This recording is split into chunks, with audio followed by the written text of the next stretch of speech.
தமிழ்நாடு நிதிநிலை அறிக்கை 2025-2026 எல்லாருக்கும் எல்லாம். இயற்கை வேளாண்மைக்கான திட்டங்கள்.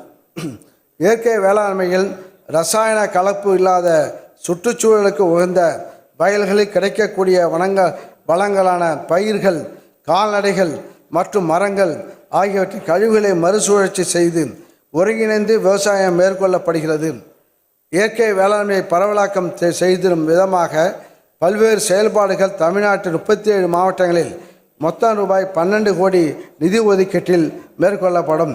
இயற்கை வேளாண்மை ஈடுபடும் உழவர்களை ஒருங்கிணைந்து குழுக்கள் அமைத்து 7500 உழவர்கள் பயனடையும் வகையில் இயற்கை வேளாண்மைக்கென தேசிய இயக்கம் 2 ஆண்டு திட்டமாக செயல்படுத்தப்படும்.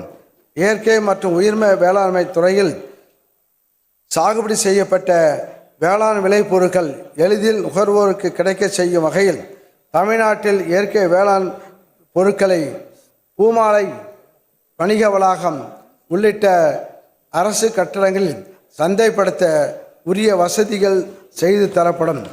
உழவர்களிடையே உயிர்ம வேளாண்மை மற்றும் அதை சார்ந்த தொழில்நுட்பங்களை பரவலாக்கம் செய்திட 37 மாவட்டங்களில் விழிப்புணர்வு ஏற்படுத்தப்படும்.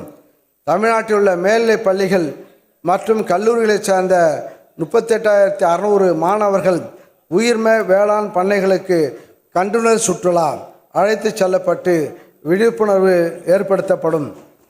உயிர்ம வேளாண்மை முறையில் சாகுபடி செய்யும் உழவர்களுக்கு வேளாண் விளைபொருட்களின் தரத்தை உறுதிப்படுத்தி ஏற்றுமதி செய்ய எஞ்சிய நச்சு மதிப்பீடு பரிசோதனை செய்வதற்கான கட்டணத்திற்கு முழு மானியம் வழங்கப்படும். உயிர்ம வேளாண்மை நிலையை அடைந்த உழவர்களை ஊக்குவிக்கும் விதமாக அவர்களுக்கு ஊக்கத்தொகை வழங்கப்படும். மேலும் உயிர்ம வேளாண்மை சான்றிதழ் பெற உழவர்கள் பதிவு செய்வதற்கான கட்டணத்திற்கு முழு விலக்கு அளித்து இலவசமாக பதிவு செய்யப்படும். ஆதி திராவிடர் பழங்குடியின சிறு குறு உழவர்களுக்கு கூடுதல் மானியம். ஒருங்கிணைந்த பண்ணையம், பசுமை குடில்கள், நிழல்வலை குடில்கள் அமைத்தல், சூரிய சக்தி உலர்த்திகள், சூரிய சக்தி பம்பு செட்டுகள் வழங்குதல், மதிப்பு கூட்டம் இயந்திரங்கள், பண்ணை இயந்திரங்கள் வழங்குதல் போன்ற உயர் மதிப்பு திட்டங்களில் ஆதி திராவிடர் பழங்குடியின வகுப்பை சார்ந்த சிறு குறு உழவர்களுக்கு அவர்களின் பங்கு தொகையினால் ஏற்படும் பொருளாதார சுமையினை குறைத்து உதவிடும் வகையில் நடைமுறையில் உள்ள 40 முதல் 50% மானியத்திற்கு பதிலாக 60 முதல் 70% மானியம் கூடுதல் மானியம் வழங்கப்படும். இக்கூடுதல் மானியம் மாநில அரசு நிதியிலிருந்து வழங்கப்படும்.